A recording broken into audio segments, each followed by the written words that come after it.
नमस्कार, आप देख रहे हैं इंडिया वॉइस और मैं हूं आपके साथ प्रज्ञा मिश्रा। बुलेटिन की शुरुआत करेंगे। सबसे पहले पढ़ते हैं इस बार की इंपॉर्टेंट खबरों को। वित्त मंत्री निर्मला सीतारमण ने लगातार 7वां बजट पेश कर दिया है। उनका 1 घंटे 23 मिनट का भाषण सैलरीड क्लास के लिए थोड़ी राहत लेकर आया है। नई टैक्स रिजीम चुनने वाले लोगों के लिए अब 3 लाख तक की इनकम टैक्स फ्री हो गई है, यानी उन्हें 17,000 रुपए तक का फायदा होगा। वित्त मंत्री ने आंध्र प्रदेश को 15,000 करोड़, बिहार को 41,000 करोड़ रुपए की मदद देने का ऐलान किया है। वहीं बिहार, झारखंड, पश्चिम बंगाल, ओडिशा और आंध्र प्रदेश के लिए इंफ्रास्ट्रक्चर डेवलपमेंट की स्पेशल स्कीम लाने का भी वादा किया है।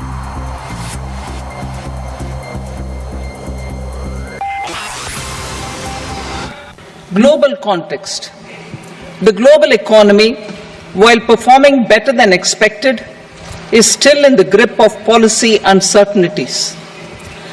Elevated asset prices, political uncertainties, and shipping disruptions continue to pose significant downside risks for growth and upside risks to inflation. In this context, India's economic growth continues to be the shining exception and will remain so in the years ahead.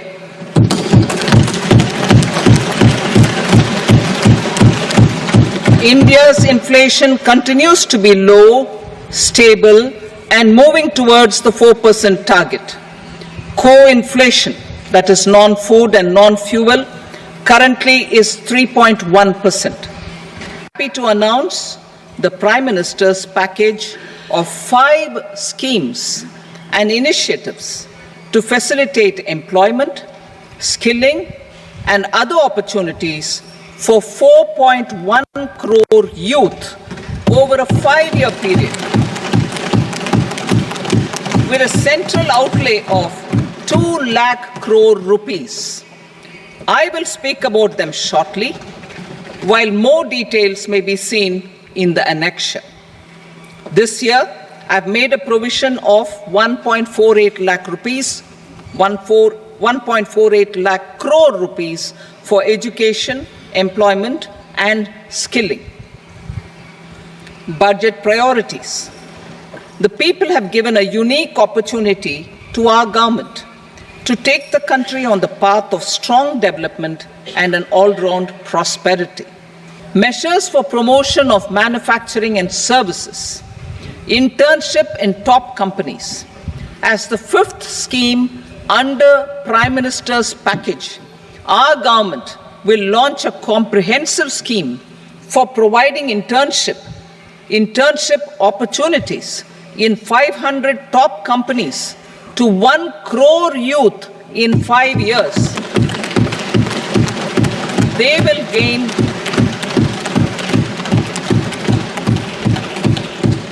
will gain exposure for 12 months to real-life business environment, varied professions, and employment opportunities. An internship allowance of 5,000 rupees per month, along with a one-time assistance of 6,000 rupees will be provided. Companies will be expected to bear the training cost and 10% of their internship cost from their CSR funds. Power projects, including setting up of a new 2,400 megawatt power plant at Peerpainti, will be taken up at a cost of 21,400 crore rupees. New airports, medical colleges, and sports infrastructure in Bihar will be constructed. An additional allocation to support capital investments will be provided. The requests of Bihar government for external assistance from multilateral development banks will be expedited.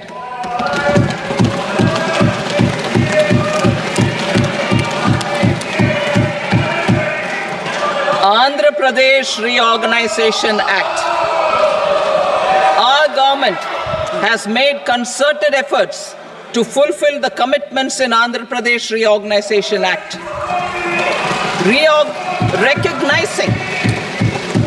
recognizing the state's need for the capital, recognizing the state's need for a capital, we will facilitate special financial support through multilateral development agencies.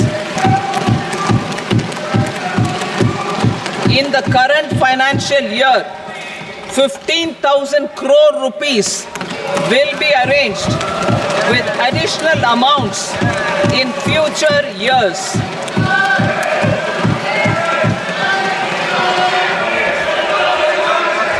Our government is fully committed to financing and early completion of the Polavaram irrigation project, which is the lifeline for Andhra Pradesh and its farmers. This will facilitate our country's food security as well. Budget में किए गए प्रावधानों पर प्रधानमंत्री मोदी ने खुशी जताई है और कहा है कि ये बजट देश को समृद्धि की ओर लेकर जाएगा और इस बजट में समाज के सभी वर्गों का ध्यान रखा गया है। और क्या कुछ कहा, चलिए आपको सुनाते हैं। विकास की नई ऊंचाई पर ले जाने वाले इस महत्वपूर्ण बजट के लिए मैं सभी देशवासियों को बधाई देता हूं। वित्त मंत्री निर्मला सीतारमण जी और उनकी पूरी टीम बहुत बहुत बधाई की पात्र है। साथियों, ये बजट समाज के हर वर्ग को शक्ति देने वाला बजट है। ये देश के गांव, गरीब किसान को समृद्धि की राह पर ले जाने वाला बजट है। पिछले 10 वर्षों में 25 करोड़ लोग गरीबी से बाहर निकले हैं। ये जो न्यू मिडिल क्लास बना है, यह बजट उनके सशक्तिकरण की निरंतरता का बजट है। ये नौजवानों को अनगिनत नए अवसर देने वाला बजट है। इस बजट से शिक्षा और स्किल को नई स्केल मिलेगी। ये मिडिल क्लास को नई ताकत देने वाला बजट है। ये जनजातीय समाज, दलित, पिछड़ों को सशक्त करने की मजबूत योजनाओं के साथ आया है।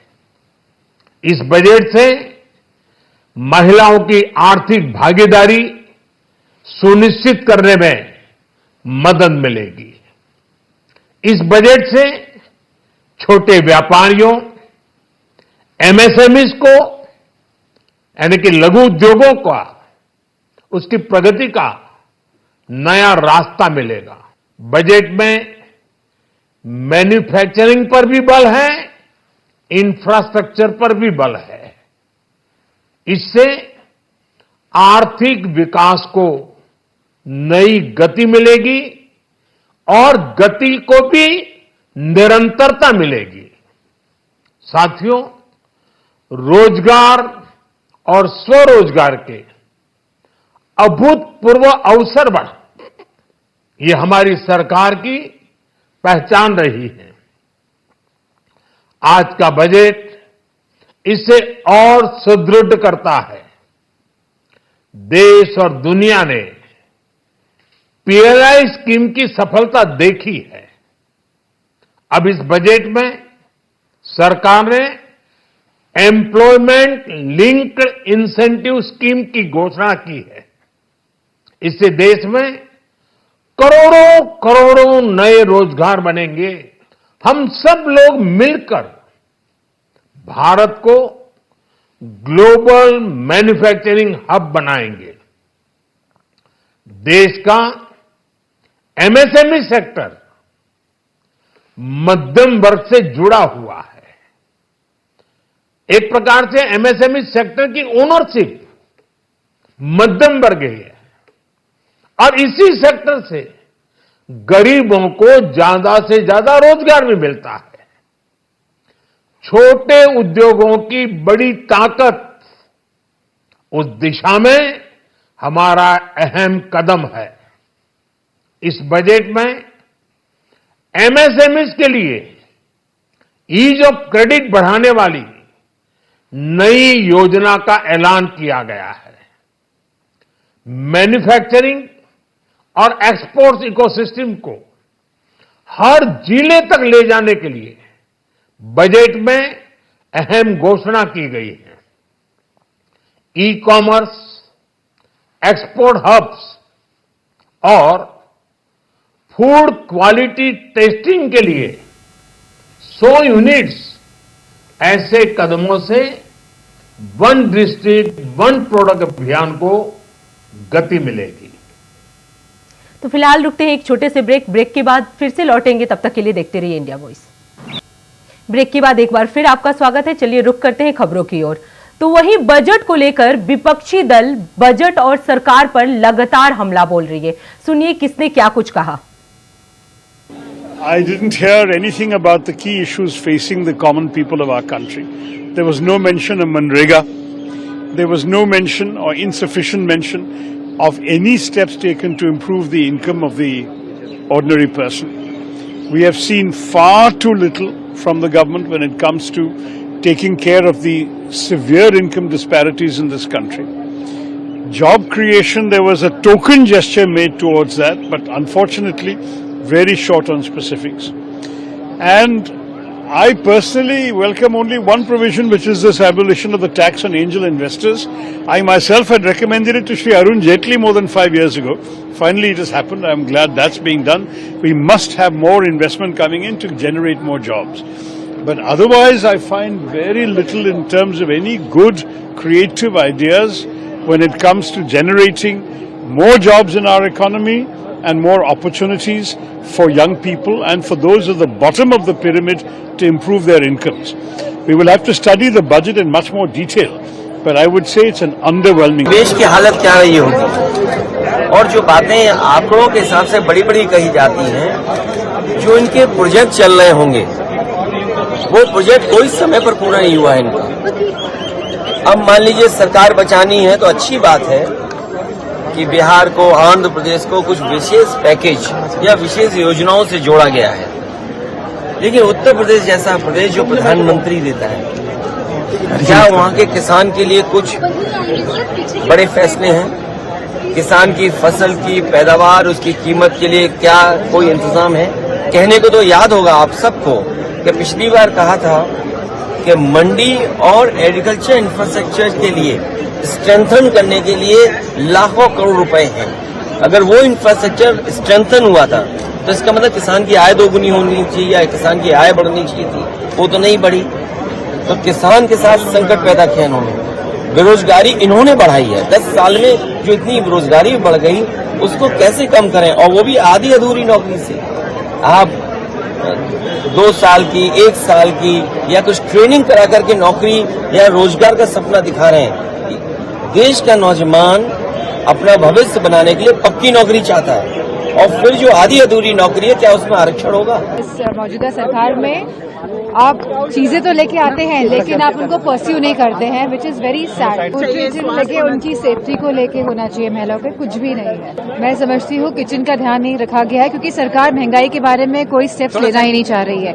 और जहाँ तक हम देखेंगे तो जो परचेजिंग पावर है जो रूरल एरियाज में है वो लगातार घटती जा रही है, इसके ऊपर भी कोई ध्यान नहीं दिया गया है। प्रधानमंत्री सरकार बचाओ योजना, because they have realized that this government, if it has to be saved for the next 5 years, they would need their alliance partners, and these alliance partners need to get happy. 2 states that have been focused on is Andhra Pradesh and Bihar. After denying Bihar a special status, after denying Andhra Pradesh a special status, they've given funds. What is unfortunate, however, is that Maharashtra continues to be ignored by the Senate. Maharashtra has become a state where you keep sucking in money from, a cashless state where you keep taking money from, but do not give it money for its infrastructure needs and its development. अभी तो हमेशा lollipop की बात करता है, अभी कह रहा है कि हम 4 करोड़ नौकरी देंगे, ये देंगे, तो 10 साल में कई ठो नौकरी दी। और बिहार के पलायन का क्या हुआ? एक यूनिवर्सिटी आप पटना यूनिवर्सिटी नहीं बना पाए। 19 साल में आपने एक बार भी, इसके पहले भी डबल इंजन की सरकार थी, दोनों किंग मेकर रहे हैं, आज नीतीश कुमार जी किंग मेकर हैं, तो आपको विशेष पैकेज भी नहीं दिया। अभी आप बजट में कह रहे थे कोसी जो सरकार मांगेगी कोसी सीमांचल के बाढ़ के लिए, तो सरकार क्या मांगेगी? ये डिमांड तो हमारा है ही, हाई डैम को आप दीजिए, एयरपोर्ट पर दीजिए, ये डिमांड है कि जितनी बंद पड़ी फैक्ट्रियां उस पर आप दीजिए। मगध में पानी के सवाल को लेकर के है, बाढ़ से मुक्ति को सवाल को लेकर के है, तो अब आप कह रहे हैं कि आप विशेष राज हमको मत दीजिए, लेकिन ये भी क्यों मांग रहे हैं आप? 30 MP का समर्थन, बिहारी फर्स्ट, बिहार फर्स्ट, और ये जितेंद्र मांझी जी, तो भैया जनता सर्वोपरि है ना, जनता ना भगवान है। 2.25 करोड़ आदमी पलायन करके मजदूरी करता है, 40,000 करोड़ रुपया पढ़ने के लिए बाहर खर्चा देता है, तो बिहार इंडेक्स में दुनिया का सबसे अब कब? अब गुजरात को और दीजिएगा, किसको दीजिएगा? ऐसा है, नायडू साहब से और नीतीश साहब से डरा हुआ बजट है, बाकी कुछ नहीं है। ना देश के लिए, ना नौजवान के लिए। चिकित्सा खाली कर दिया, कोई मतलब ऐसा बजट है जिसके अंदर पूरा डर परिलक्षित हो रहा है। नहीं, देखिए मैं कह रहा हूं ना, ये तो पूरी तरीके से मैनेज किया जाता है, और ये जो असली जो मतलब अगर चीजें सामने आ जाएंगी, मुझे लगता है कि पूरी की पूरी तरीके से सरकार बेनकाब हो जाएगी। सरकार केवल और केवल भ्रम में और दिखावटी काम कर रही है। अरे ये तो कुर्सी बचाओ बजट है, उनको कुर्सी बचाने के लिए जो पार्टी उनको लिए कुर्सी बचाते हैं उनको लिए बजट है। एनडीए वाला जो है उसका साथ नीतीश कुमार और आंध्र प्रदेश का, उनको सेव करने के लिए, उनको पास में रखने के लिए इसका बजट है। ये इंडिया का बजट नहीं है, देश के लिए बजट नहीं है। वो लोग बंगाल को तो कुछ ही नहीं दिया। बंगाली को वो लोग देखने नहीं सकता है, बंगाल को वो लोग देखने नहीं सकता है। They can't tolerate Bengalis, they can't tolerate Bengal. तो वहीं बजट पर सीएम योगी आदित्यनाथ का बयान भी सामने आया है, सुनिए क्या कुछ कहा उन्होंने। आदरणीय प्रधानमंत्री श्री नरेंद्र मोदी जी के मार्गदर्शन में देश की नई संसद में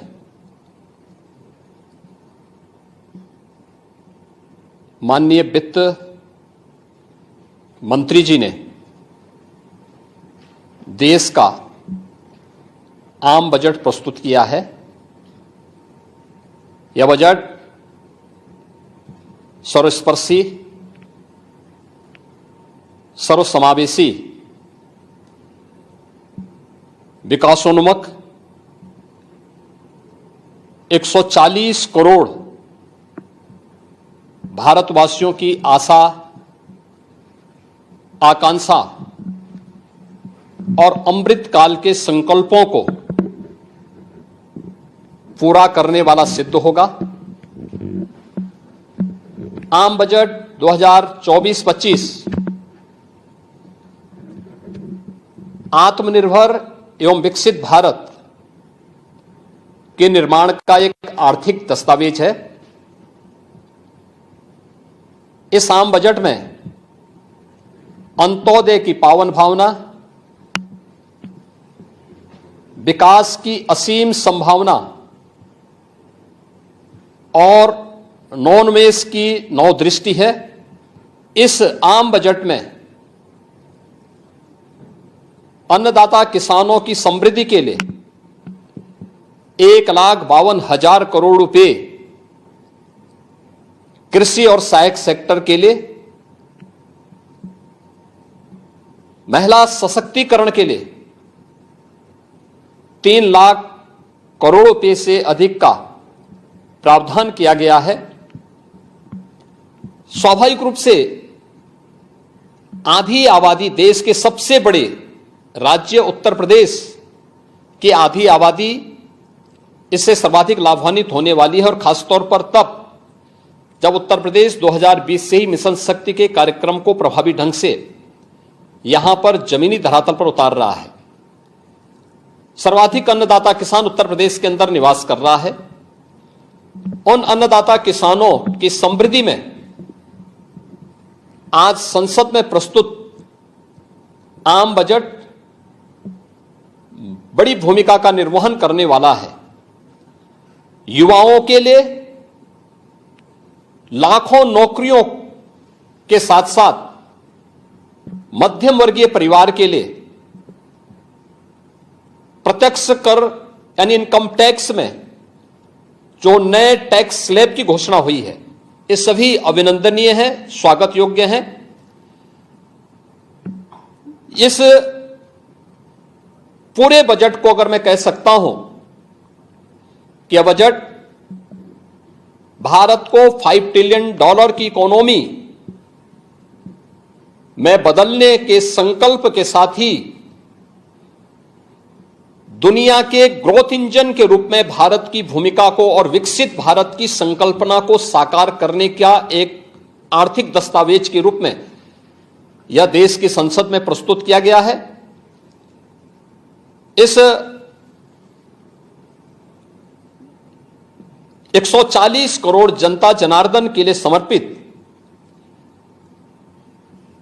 उनकी आशा, उनकी आकांक्षा और अमृत काल के संकल्पों को पूरा करने वाले इस बजट के लिए मैं आदरणीय प्रधानमंत्री जी के प्रति आभार व्यक्त करता हूं। माननीय केंद्रीय वित्त मंत्री माननीय श्रीमती निर्मला सीतारमण जी को और उनकी पूरी टीम का मैं अभिनंदन करता हूं। मध्यम वर्ग को राहत देने के लिए इस आम बजट में जो उपाय किए गए उसको लेकर क्या कहना चाहिए? देखिए, मध्यम वर्गीय परिवार में टैक्स के बारे में सबसे बड़ी छूट आज उपलब्ध हुई है और यह लंबे वर्ष समय से ये मांग चली आ रही थी। 3 लाख तक के प्रत्यक्ष कर यानी इनकम टैक्स में कोई भी टैक्स नहीं लगेगा। इसके साथ साथ अन्य जो स्लैब भी दिए गए हैं वे काफी राहत भरे हैं। अलग अलग सेक्टर के लिए जो प्रावधान किए गए हैं, गांव के लिए, गरीब के लिए, किसान के लिए, नौजवान के लिए, एमएसएमई सेक्टर के लिए, ये लाखों नौकरियों को क्रिएट इससे होगा। इंडस्ट्री के लिए जो प्रावधान किए गए हैं मुझे लगता है ये सभी स्वागत योग्य हैं और नौजवानों के लिए, समाज के हर तबके के लिए, महिला सशक्तिकरण के लिए, अन्नदाता किसानों के लिए, सभी तबके के लिए जो कुछ भी प्रावधान इसमें किया गया है, मैं कह सकता हूं कि यह राम राज्य की अवधारणा को साकार करने वाला एक सर्वस्पर्शी, सर्वसमावेशी और विकासोन्मुख बजट के रूप में यह मोदी 3 का यह पहला बजट जाना जाएगा। फिलहाल इस बुलेटिन में इतना ही। देश दुनिया की तमाम बड़ी खबरों के लिए देखते रहिए इंडिया वॉइस। तब तक के लिए नमस्कार।